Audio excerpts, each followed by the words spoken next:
تو حمزہ کا حلق خشک ہوا۔ میرا مطلب تھا کہ آپ یہاں کیسے؟ حمزہ نے اب کی بار تمیز سے اسے مخاطب کیا تو وہ استہزائیہ انداز میں مسکرایا۔ مالک سے نہیں پوچھا جاتا کہ وہ اپنی ہی حویلی میں کیسے آیا؟ بہرام نے جتاتے انداز میں کہا تو حیرت سے حمزہ کا منہ کھلا۔ آپ کی حویلی؟ یہ آپ کی حویلی ہے؟ حمزہ نے حیرت سے پوچھا۔ اس میں حیرانی کی کیا بات ہے؟ نہیں ہو سکتی کیا؟ بہرام نے سخت لہجے میں پوچھتے ہوئے اس کی ٹھوڑی تلے ہاتھ رکھتے ہوئے اس کا منہ بند کیا۔ ہو سکتی ہے، میں تو بس یوں ہی، حمزہ ہکلا کر کہتی بہرام کی گھوری پر بات ادھوری چھوڑ گئی۔ کہاں جا رہی ہو؟ بہرام نے اس سے ادھر ادھر نظریں گھماتے ہوئے دیکھ کر پوچھا۔ گاؤں کی سیر کرنے، حمزہ نے ذرا چہک کر بتایا تھا، جس پر بہرام دیوار سے دونوں ہاتھ ہٹاتے اس سے 2 قدموں کے فاصلے پر کھڑا ہوا اور سر سے لے کر پیر تک جانچتی نگاہوں سے دیکھنے لگا۔ ایسے جاؤ گی تم؟ بہرام نے سنجیدگی سے استفسار کیا۔ ہاں، اچھی لگ رہی ہوں نا؟ بہرام کی آنکھوں سے جھلکتی ناگواری کو محسوس کیے بنا وہ بے تکلفی سے پوچھنے لگی تو بہرام نے اسے سخت نگاہوں سے دیکھا۔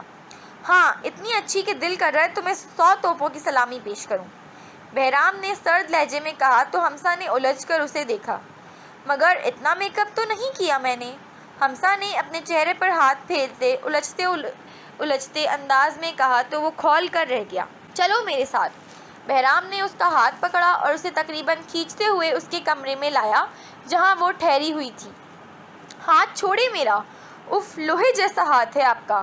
وہ اپنا ہاتھ چھڑوانے کی کوشش میں بے حال ہوتی ہوئی بہرام کی گرفت میں انتہائی سخت تھی۔ عادت ڈال لو اب، سختی سے کہہ کر وہ اسے کمرے کے وسط میں کھڑا کرتا اب الماری کی جانب بڑھا۔ کیا کر رہے ہیں آپ؟ اسے الماری کی تلاشی لیتے دیکھ وہ گڑبڑا کر اس کی جانب بڑھی۔ تمہارے پاس کوئی ایک بھی ڈھنگ کا لباس نہیں ہے کیا؟ الماری سے سر باہر نکالتے بہرام نے اسے گھورا۔ ڈھنگ کا لباس؟ یہ سارے ڈھنگ کے لباس ہیں، اور صرف ڈھنگ کے نہیں بلکہ برانڈڈ بھی، حمزہ نے تنک کر جواب دیا تو بہرام کے ماتھے پر بل پڑے۔ پھر ان ڈھنگ کے کپڑوں کو خود آگ لگاؤ گی یا میں آگ لگاؤں؟ بہرام نے سادہ سے لہجے میں استفسار کیا تو حمزہ کی آنکھیں صدمے سے پھیلیں۔ کیا مطلب ہے آپ کا؟ یہ سارے میرے فیورٹ ڈریسز ہیں اور میں ان پہ ایک آنچ بھی نہیں آنے دوں گی۔ ان کو نقصان پہنچانے کے لیے آپ کو میری لاش سے گزرنا پڑے گا۔ حمزہ نے الماری کے آگے کھڑے ہوتے ہوئے دونوں بازو پھیلا کر اسے روکا۔ تو پہلے تمہاری لاش ہی گرا دیتے ہیں، بہرام نے بے نیازی سے کہتے اس کی گردن دبوچی تو حمزہ خوف سے کپکپا کر رہ گئی۔ بہرام کا بھاری ہاتھ ذرا سا دباؤ بڑھتا تو یقیناً اس کی نازک سی جان چلی جاتی۔ ان کپڑوں کے لیے آپ مجھے مار دیں گے؟ حمزہ نے آنکھوں میں آنسو بھرتے پوچھا تو بہرام نے ذرا کی ذرا اس کی آنکھوں میں جھانکا جہاں نمی تیر رہی تھی۔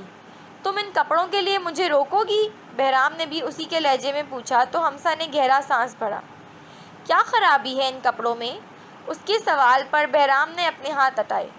مجھے ایسے کپڑے بالکل نہیں پسند جن میں عورت کی بے پردگی ہو، اس لیے آج کے بعد تم ایسے کپڑے نہیں پہنو گی، بہرام نے تحکم برے انداز میں کہا تو حمزہ نے خود کو دیکھا۔ ٹاپ کے بازو پورے تھے، جینز بھی ٹخنوں تک تھی۔ کیسی بے پردگی؟ لباس تو پورا ہے، حمزہ نے کہا تو بہرام نے اسے گہری نگاہوں سے دیکھا جس کا ٹاپ اس کے جسم کے ساتھ چپکا ہوا تھا۔ وہ اسے سر سے پیر تک گہری نگاہوں سے دیکھ رہا تھا اور حمزہ جو اپنا جائزہ لے کر اب بہرام کی طرف متوجہ ہوئی تھی مگر بہرام کی اپنی وجود پر گڑھی نظروں کو دیکھتی اپنی جگہ ساکن ہوئی۔ اسے بہرام کی نظریں اپنے جسم کے آر پار ہوتی محسوس ہوئی تھیں۔ نہ جانے کیسا احساس تھا کہ وہ کپکپا اٹھی، اس سے رخ موڑنا چاہا مگر بہرام نے اسے بازو سے پکڑتے اپنی طرف کھینچا کہ وہ اس سے ٹکراتے ٹکراتے بچی۔ اب سمجھ آیا کہ اس لباس میں کیا برائی ہے؟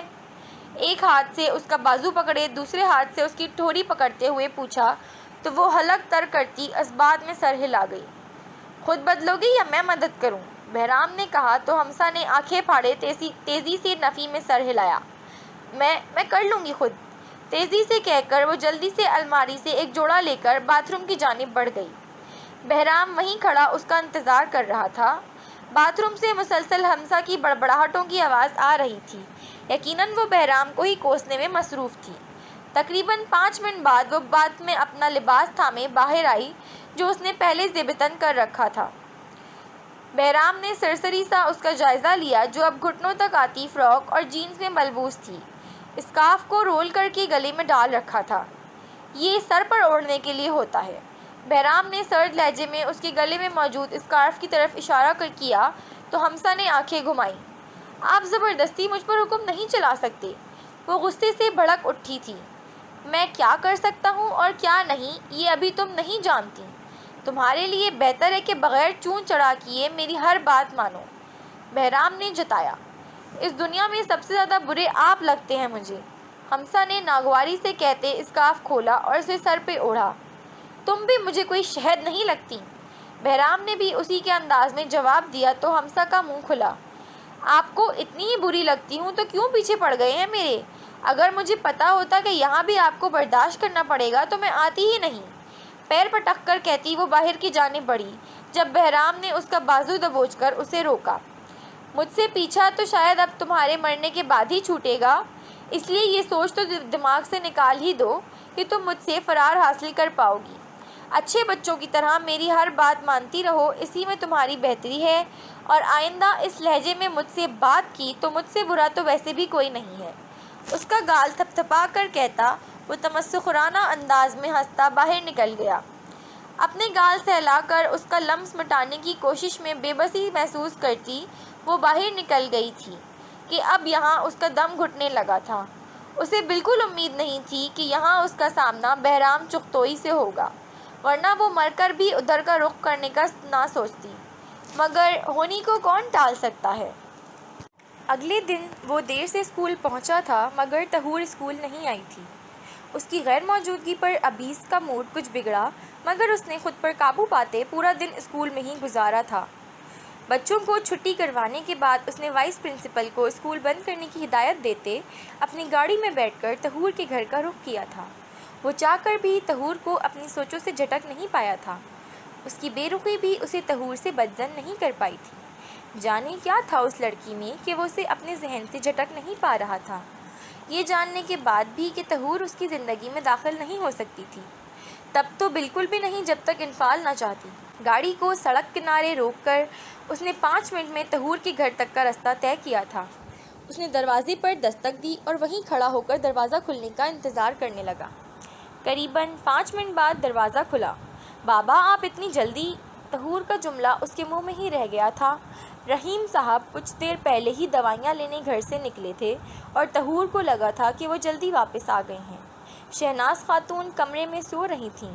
ابیز نے صاف دیکھا تھا کہ اس کو دیکھ کر طہور کے ماتھے پر بل پڑی تھی۔ آپ یہاں کیا کر رہے ہیں؟ طہور نے سخت لہجے میں استفسار کیا۔ ہم اندر بیٹھ کر بات کر سکتے ہیں طہور، ابیز نے سنجیدہ سے لہجے میں کہا تو اس نے نفی میں سر ہلاتے دروازے کے کوارٹر کو پکڑ کر سختی کی۔ میں ایک اجنبی پر بھروسہ نہیں کر سکتی، جس نے اپنی کزن کو نہیں بخشا اسے کسی اور کی عزت کی کیا پرواہ؟ طہور کے لفظوں کے تیر اس کے دل میں کھبے تھے۔ ابیز نے لب بھینچ کر خود کو کچھ بھی سخت کہنے سے روکا تھا۔ کیا تمہیں سچ میں لگتا ہے کہ میں نے ایسا کچھ کیا ہے؟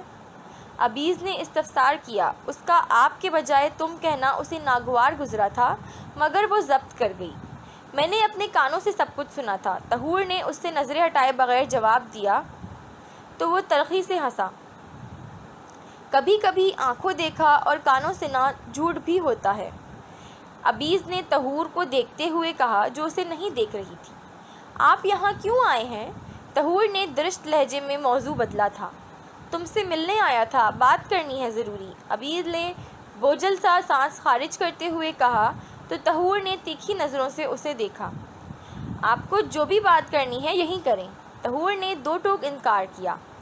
اتنی بے اعتباری مت دکھاؤ کہ میں خود کی نظروں میں ہی گر جاؤں، ابیز کی آواز میں اذیت تھی۔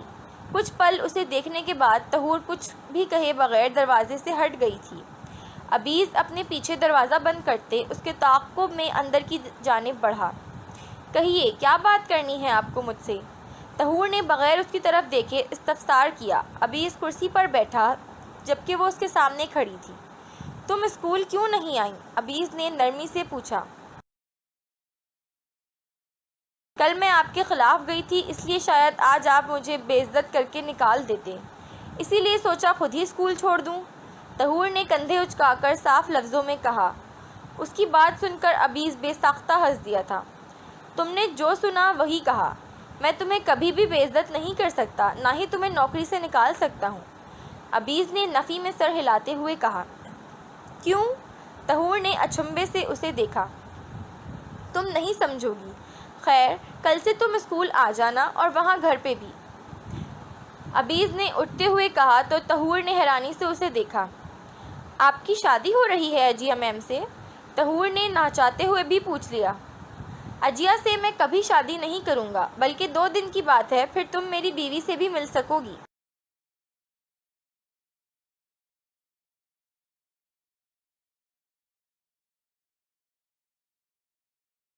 عبیس نے دلچسپی سے اس کے حیرت بھرے تاثرات دیکھ کر کہا تو وہ مزید حیران ہوئی۔ آپ کی بیوی؟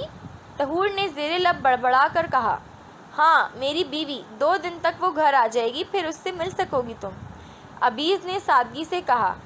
آپ نے اتنی جلدی شادی کر لی، اور عجیہ میم کا کیا؟ طہور اب بھی حیرت میں مبتلا تھی۔ عجیہ کبھی بھی میری پسند نہیں رہی، میں شروع سے ہی اسے ناپسند کرتا تھا، اور اب کل کی اس کی حرکت کے بعد وہ مزید میری نظروں میں گر گئی ہے۔ کل جو کچھ ہوا وہ عجیہ نے جان بوجھ کر کیا تاکہ مجھے حاصل کر سکے، مگر باقی سب تو اس کے جھانسے میں آ سکتے ہیں، مگر میں نہیں۔ عبیس نے نفرت سے عجیہ کا ذکر کیا تھا۔ تو مطلب آپ کو اپنی بیوی سے محبت ہے، عجیہ میم سے نہیں؟ طہور نے بے ساختہ پوچھا تو عبیس کا چہرہ پھیکا پڑا تھا۔ دلوں پہ بس چلتا تو کیا ہی بات تھی، وہ میری بیوی ہے اور میری ذمہ داری بھی، مگر مجھے اس سے محبت نہیں ہے، بلکہ جس سے مجھے محبت ہے اسے شاید میں بالکل بھی پسند نہیں۔ عبیس نے یاسیت سے کہا تو طہور کے ماتھے پر بل پڑے۔ عجیب انسان تھا جسے اپنی بیوی سے ہی محبت نہیں تھی۔ خیر، چلتا ہوں، کل وقت پہ اسکول آ جانا، عبیس نے اسے دیکھ کر کہا اور پھر تیزی سے باہر کی جانب بڑھ گیا، جبکہ وہ حیرت و اچنبھے سے اس کی پشت دیکھتی رہ گئی۔ بارات کی تقریب نہایت خوش اسلوبی سے انجام پا گئی تھی۔ بارات کے استقبال کے لیے گھر سے تھوڑی دور کھلی جگہ پر شامیانے لگائے گئے تھے۔ احسان کے لاکھ چاہنے کے باوجود عبیدہ نے ملیحہ کو وہاں جانے کی اجازت نہیں دی تھی۔ محلے کی ہی ایک لڑکی نے حبیبہ کو تیار کر دیا تھا۔ سرخ جوڑے میں اپنے پیا کے لیے سجی سنوری حبیبہ خوشی خوشی سب کی دعاؤں کے حصار میں اپنے سسرال رخصت ہو گئی تھی۔ چونکہ یہاں دلہن کو دولہے کے ساتھ اسٹیج پر نہیں بٹھایا جاتا تھا، نہ ہی الگ سے کوئی فوٹو شوٹ کیا جاتا تھا، تبھی حبیبہ نکاح اور کھانے کے بعد گھر سے ہی رخصت ہوئی تھی۔ حبیبہ کی رخصتی کے بعد ملیحہ نے باقی ماندہ کام نپٹائے اور پھر آرام کرنے اپنے چھوٹے سے کمرے میں چلی گئی۔ صبح سے اسے اپنی طبیعت میں بوجھل پن محسوس ہو رہا تھا، جسے اس نے تھکاوٹ سے منسوب کیا تھا۔ کچھ کھانے کو دل بھی نہیں چاہ رہا تھا کہ کھانا دیکھ کر ہی عجیب سی طبیعت ہو جاتی۔ اس بابت اس نے احسان کو نہیں بتایا تھا۔ احسان نے سب مہمانوں کی موجودگی اور عبیدہ کا خیال کر کے ملیحہ کے کمرے میں نہ جانے کو فوقیت دی تھی کہ بھرے پڑے گھر میں کسی قسم کا تماشا نہیں کرنا چاہتا تھا، بلکہ اس نے فیصلہ کر لیا تھا کہ مہمانوں کے رخصت ہونے کے بعد وہ عبیدہ کو اپنے اور ملیحہ کے ازدواجی تعلق کے بارے میں بتا دے گا۔ اگلا دن ایک بار پھر طلوع ہو چکا تھا۔ آج حبیبہ کا ولیمہ تھا تو سب اس کی تیاریوں میں مگن تھے۔ سدرا اور عبیدہ یاسر کے ہمراہ موٹر سائیکل پر حبیبہ کے لیے ناشتہ لے جا چکے تھے، جبکہ ملیحہ مہمانوں کے لیے ناشتے کا انتظام کرنے لگی تھی۔ ناشتہ تیار کر کے سب کو سرو کرنے کے بعد وہ اپنے کمرے میں چلی آئی تھی۔ بستر پر لیٹ کر اس نے کچھ پل آرام کے بتانے چاہے تھے کہ آج عبیدہ نہیں تھی جو اس کو ذرا سا آرام کرنے پر کوسنے لگتی۔ آنکھیں موندے وہ پرسکون سی لیٹی ہوئی تھی جب اچانک اسے اپنے بالوں میں کسی کی انگلیاں چلتی ہوئی محسوس ہوئیں۔ اس نے پٹ سے آنکھیں کھول کر دیکھا تو احسان کوہنی کے بھل اس پہ جھکا اس کے بالوں میں انگلیاں چلا رہا تھا۔ تم یہاں کیا کر رہے ہو؟ ملیحہ نے پوچھتے ہوئے اٹھنا چاہا، مگر احسان نے اسے واپس لٹا دیا۔ اپنی بیوی کو دیکھنے آیا ہوں۔ احسان کا لہجہ پرسکون تھا۔ کسی نے دیکھ لیا تو جاؤ یہاں سے۔ احسان کی نسبت ملیحہ کافی پریشان اور گھبرائی ہوئی تھی۔ دیکھتا ہے تو دیکھ لے، بیوی ہے تو میری، کسی کو اعتراض کرنے کا کوئی حق نہیں، احسان نے اس کا گال سہلا کر کہا۔ سب جانتے ہیں کہ میں ونی میں آئی ہوں۔ ملیحہ کا لہجہ بھیگا تو احسان نے جھک کر اس کی پیشانی چومی۔ پریشان کیوں ہوتی ہے؟ بہت جلد سب ٹھیک کر دوں گا میں۔ احسان نے اسے تسلی دی تو وہ سر ہلا گئی۔ اچھا چل بتا کہ آج کے کپڑے نکال لیے تو نے؟ احسان نے بات بدلی۔ ہاں، تمہارے کپڑے اور سارا ضروری سامان نکال دیا ہے میں نے، ملیحہ نے جواب دیا تو احسان نے اسے گھورا۔ میں اپنے نہیں تیرے کپڑوں کی بات کر رہا ہوں مالا۔ احسان نے اب کی بار اپنے لفظوں پر زور دیا تو وہ اس کا ہاتھ اٹھاتی اٹھ بیٹھی۔ تم جانتے ہو اماں مجھے نہیں جانے دیں گی، پھر کپڑے نکالنے کا فائدہ؟ ملیحہ نے یاسیت سے کہا تو احسان نے لب بھینچے۔ عبیدہ کی بے حسی اور بے رخی پر وہ چاہ کر بھی کچھ نہیں کر پاتا تھا۔ بس کل کا دن پھر اس گھر سے میں راجکماری کی طرح رہو گی تم، اور میرے لیے تو تیار ہو سکتی ہو نا تم؟ احسان نے مضبوط لہجے میں کہتے آخر میں استفسار کیا تو وہ مسکراتی ہوئی سر ہلا گئی۔ تو مجھے اپنی زندگی سے زیادہ عزیز ہے مالا، یہ بات کبھی مت بھولنا۔ احسان نے اسے اپنے حصار میں بھرتے باور کروانا چاہا تو وہ آنکھیں مونتی سر ہلا گئی۔ اسے احسان کی کسی بات پر کوئی شک نہیں تھا، اس پر تو وہ آنکھ بند کر کے بھروسہ کرتی تھی۔ اور پھر وہی ہوا جیسا ملیحہ نے سوچا تھا۔ احسان نے عبیدہ سے ملیحہ کو ولیمے میں لے جانے کی بات کی، جس پر انہوں نے دو ٹوک انکار کر دیا۔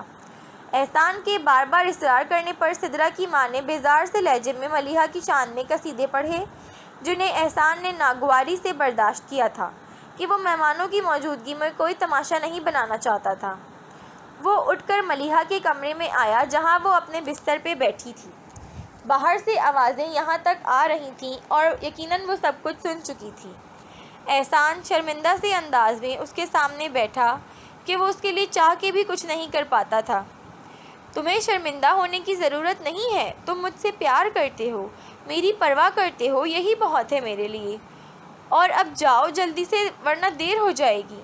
ملیحہ نے اس کا ہاتھ تھام کر ہلکے پھلکے لہجے میں کہا تو وہ بے ساختہ اس پہ جھکتا، اس کے چہرے پر گلال کھلا گیا۔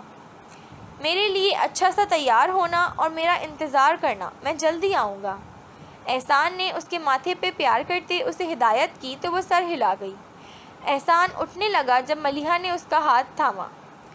تم میری زندگی میں آنے والے پہلے اور آخری مرد ہو احسان، میں تم سے بہت محبت کرتی ہوں۔ تم اس دنیا میں میرا واحد خاص رشتہ ہو جس پہ میں آنکھ بند کر کے بھروسہ کرتی ہوں، ملیحہ نے مان بھرے لہجے میں کہا تو وہ گہرا مسکرایا۔ تم بھی میری زندگی میں آنے والی پہلی اور آخری عورت ہو مالا، نہ تم سے پہلے کوئی تھی نہ تمہارے بعد کوئی ہوگی۔ احسان مالا کے بغیر ادھورا ہے اور میں وعدہ کرتا ہوں کہ کبھی تمہارا بھروسہ نہیں ٹوٹنے دوں گا۔ احسان نے ایک بار پھر اس کی پیشانی کو محبت سے چھوتے ہوئے کہا تو ملیحہ کے رگوں پہ میں سکون کی ٹھنڈی سی لہر دوڑ گئی۔ میرا انتظار کرنا، نرم سے لہجے میں کہہ کر وہ اس کا گال تھپ تھپاتا کمرے سے نکل گیا۔ اس کے جانے کے بعد ملیحہ واپس لیٹ گئی۔ دل عجیب سے خدشوں میں گھرا ہوا تھا۔ دل کو نامعلوم سی بے چینی اور پریشانی لاحق تھی، مگر وجہ سمجھ میں نہیں آ رہی تھی۔ ایک بے نام سی اداسی تھی جس نے اس کے دل و دماغ کو اپنے گھیرے میں لیا ہوا تھا، جس سے چھٹکارا پانا اس کے لیے مشکل ہو رہا تھا۔ تھک ہار کر اس بے نام سی الجھن کو اس نے اپنی طبیعت خرابی سے منسوب کرتے آنکھیں موندی تھیں۔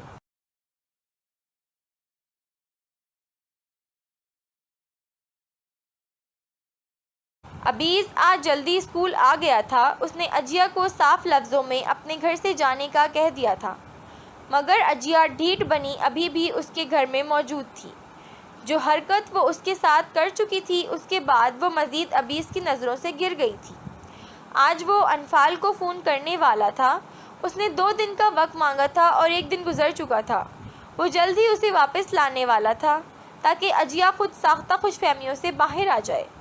اس نے انفال سے کہا تھا کہ وہ طہور کو بھول جائے گا، مگر ہر گزرتا پل اس کے لیے طہور کو بھولنا مشکل بنا رہا تھا۔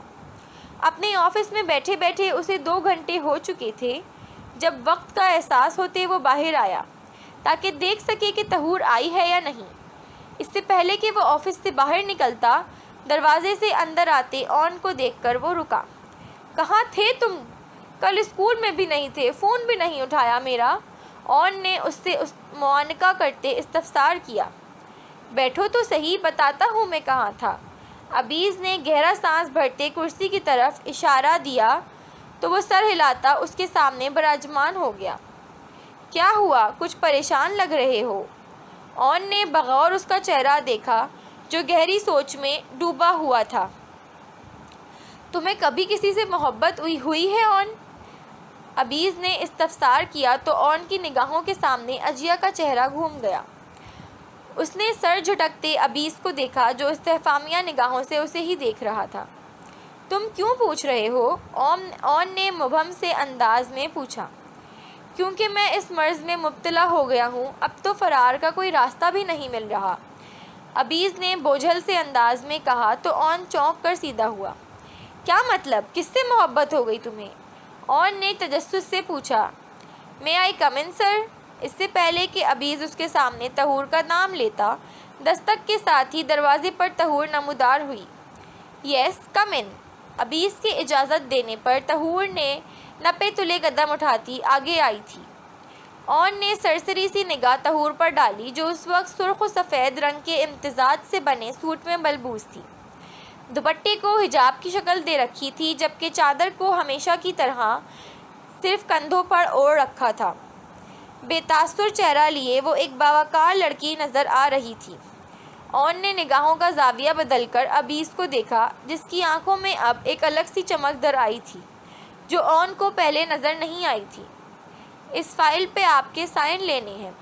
طہور نے ایک فائل کھول کر اس کے سامنے رکھی تو وہ سر ہلاتا بغیر پڑھے فائل پر سائن کرنے لگا۔ اون نے حیرت سے اس کی یہ حرکت دیکھی تھی۔ تھینک یو سر، طہور فائل بند کر کے کہتی واپسی کے لیے مڑی۔ تھینکس ٹو یو، میری بات ماننے کے لیے، ابیز نے مسکراتے لہجے میں کہا تو وہ بغیر پلٹے سر کو خم دیتی باہر نکل گئی۔ ابیز نے اون کی طرف نگاہیں کیں جو استفہامیہ نگاہوں سے اسے ہی دیکھ رہا تھا۔ کس بات کے شکریہ ادا ہو رہے ہیں؟ اون نے ابرو اچکاتے ہوئے پوچھا تو وہ پھیکا سا مسکرایا۔ کیا تمہیں میرے چہرے پر جھلکتے سکون کو دیکھ کر بھی سمجھ نہیں آیا کہ مجھے کس سے محبت ہے؟ ابیز نے سیٹ کی پشت سے ٹیک لگاتے پوچھا تو اون کو جھٹکا لگا۔ مطلب طہور؟ چونک کر کہتا وہ ایک دم سیدھا ہو کر بیٹھا تو ابیز اس بات میں سر ہلا گیا۔ یہ کب ہوا؟ اور انفال بھابھی کا کیا؟ اون نے پریشانی سے پوچھا۔ ان کچھ دنوں میں بہت کچھ ایسا ہو گیا جو ہونا نہیں چاہیے تھا۔ میں جو انفال کو ڈھونڈ رہا تھا اب وہ مل گئی ہے، تو بھی دل کو سکون نہیں مل رہا، ابیز نے بے بسی سے کہا۔ اور اس بے سکونی کی وجہ یقیناً طہور ہے؟ اون نے پوچھا تو وہ اقرار میں سر ہلا گیا۔ انفال واپس آنے کو تیار ہے لیکن اس کی شرط ہے کہ میری زندگی میں اس کے سوا اور کوئی نہیں ہوگا۔ میں اسے طہور کے بارے میں بھی بتا چکا ہوں لیکن اس کا کہنا ہے کہ میں نے جو اس کی زندگی کے 11 سال برباد کیے اس کا مدعا یہی ہے کہ میں طہور کو بھول جاؤں۔ ابیز کے لہجے سے جھلکتی بے بسی اون کو تکلیف دے رہی تھی۔ جو کچھ ہوا وہ ایسے ہی ہونا لکھا تھا ابی، تم نے جان بوجھ کر کچھ بھی نہیں کیا، نہ ہی تب تم اتنے سمجھدار تھے، قسمت کے آگے کسی کا زور کب چلا ہے؟ اون نے اسے تسلی دینی چاہی تو وہ پھیکا سا ہنس دیا۔ ہم انسان بھی کتنے عجیب ہوتے ہیں نا، اپنے کیے کو قسمت کے سر تھوپ کر خود کو بری الذمہ سمجھ لیتے ہیں، مگر میں چاہ کے بھی ایسا نہیں کر سکتا۔ میں تب چھوٹا بچہ نہیں تھا جسے کچھ سمجھ نہ ہو، بالغ تھا، عقل و شعور رکھتا تھا، مگر میں نے اپنے غصے میں ایک معصوم لڑکی کی زندگی تباہ کر دی۔ ابیز نے اون کو لاجواب کر دیا تھا۔ پھر اب کیا سوچا ہے؟ کچھ پل کی خاموشی کے بعد اون نے پھر پوچھا۔ کیا سوچنا ہے؟ ایک مسئلہ ختم نہیں ہوتا دوسرا شروع ہو جاتا ہے، اور مجھے تو لگتا ہے کہ سارے مسائل مشورہ کر کے باری باری میرے دروازے پر دستک دے رہے ہیں۔ ایک طرف کل انفال کو اپنی بیوی کی حیثیت سے گھر میں لانا ہے، دوسری طرف اجیا کے پاگل پن کو ختم کرنا ہے، اور تیسری طرف طہور کو بھولنا ہے۔ ابیز نے سر جھٹکتے تلخی سے کہا، مگر اون کا دھیان تو اجیا کے ذکر پر ہی جم گیا تھا۔ اجیا کا پاگل پن؟ اس نے کیا کیا؟ اون نے بے ساختہ پوچھا۔ جان عذاب کر دی ہے میری، ابیز نے غصے سے کہتے اسے اجیا کی کل کی حرکت کے بارے میں بتایا، جسے سن کر اون اپنی جگہ ساکت رہ گیا۔ وہ جانتا تھا کہ اجیا بہت ضدی اور جنونی ہے، اور جو چیز اسے پسند آ جائے اسے ہر حال میں پا کر رہتی ہے، لیکن اجیا کی حرکت کے بارے میں سن کر اس کو اپنا دل کرچی کرچی ہوتا محسوس ہوا تھا۔ وہ اس لڑکی سے بے انتہا محبت کرتا تھا۔ یہ جاننے کے باوجود کہ وہ ابیز سے محبت کرتی ہے، وہ اس سے محبت کرنا ترک نہیں کر پایا تھا۔ دکھ تو اس بات کا تھا کہ اجیا نے ایک بار بھی اپنی عزت کے بارے میں نہیں سوچا تھا۔ کل جب میں انفال کو گھر لاؤں گا تو اجیا کا پاگل پن بھی ختم ہو جائے گا۔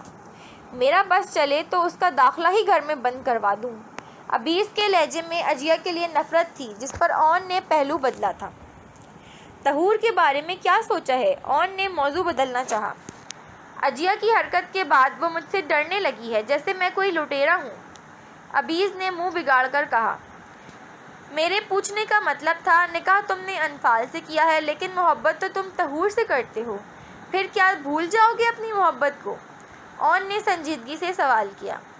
محبت میں کرتا ہوں، طہور نہیں، بلکہ اس کے لہجے میں عجیب سی بیزاری محسوس کی ہے میں نے اپنے لیے۔ اس کے دل میں میرے لیے محبت کا تو سوال ہی پیدا نہیں ہوتا۔ انفال سے وعدہ کیا ہے کہ اس کے علاوہ کسی اور سے شادی نہیں کروں گا، مگر طہور سے محبت کرنا نہیں چھوڑ سکتا۔ میں کوشش کروں گا کہ انفال اپنی مرضی سے مجھے طہور سے شادی کی اجازت دے دے، کیونکہ میں اسے مزید تکلیف نہیں دینا چاہتا۔ تو کیا طہور مان جائے گی؟ اون نے اہم سوال کیا۔ نہیں مانے گی تو بھیک مانگ لوں گا اپنی محبت کی، اس کے دل میں اپنے لیے محبت پیدا کروں گا۔ ابیز نے آنکھیں موند کر کہا تو اون کئی پل اسے دیکھ کر رہ گیا۔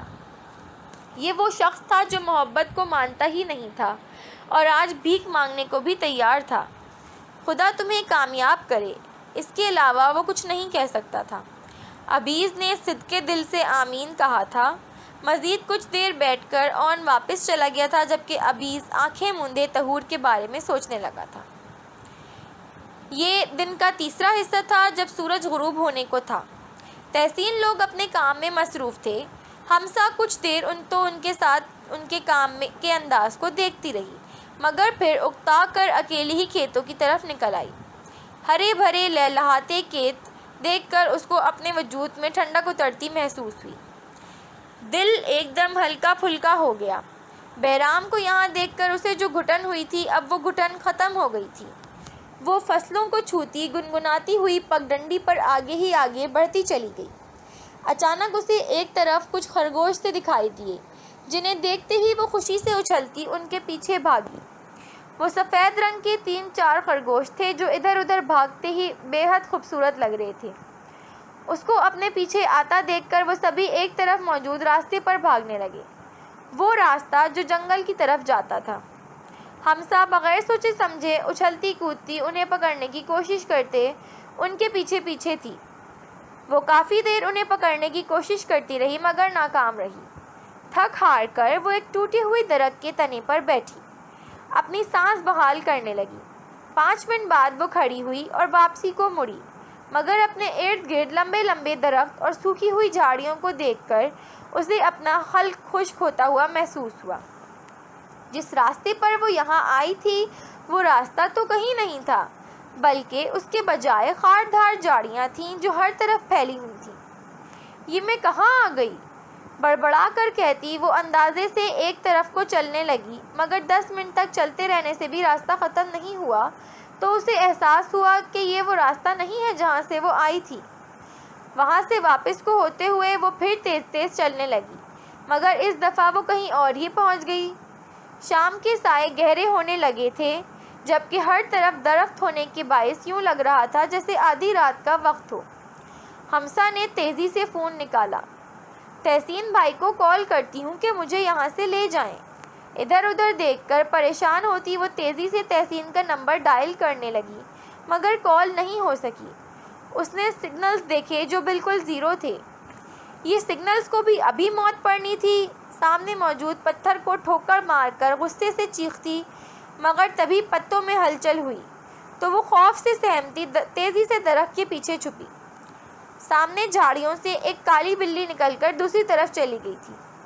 مجھے یہاں سے جانا ہوگا ورنہ یہیں کسی جانور کی خوراک بن جاؤں گی میں، خوفزدہ سے لہجے میں کہہ کر وہ اندازے کے مطابق سیدھے چلنے لگی۔ رات کا بڑھتا اندھیرا اسے خوف میں مبتلا کر رہا تھا۔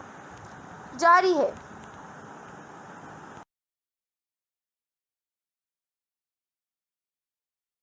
جی تو ریڈرز، کیسی لگی آپ کو آج کی ایپیسوڈ؟ امید کرتی ہوں کہ آپ لوگوں نے ایپیسوڈ انجوائے کی ہوگی۔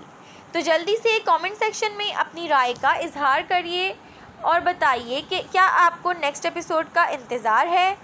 تب تک میں آپ کے لیے نیکسٹ ایپیسوڈ تیار کرتی ہوں۔ اپنا خیال رکھیے گا۔ اب مجھے اجازت دیجیے۔ اللہ حافظ۔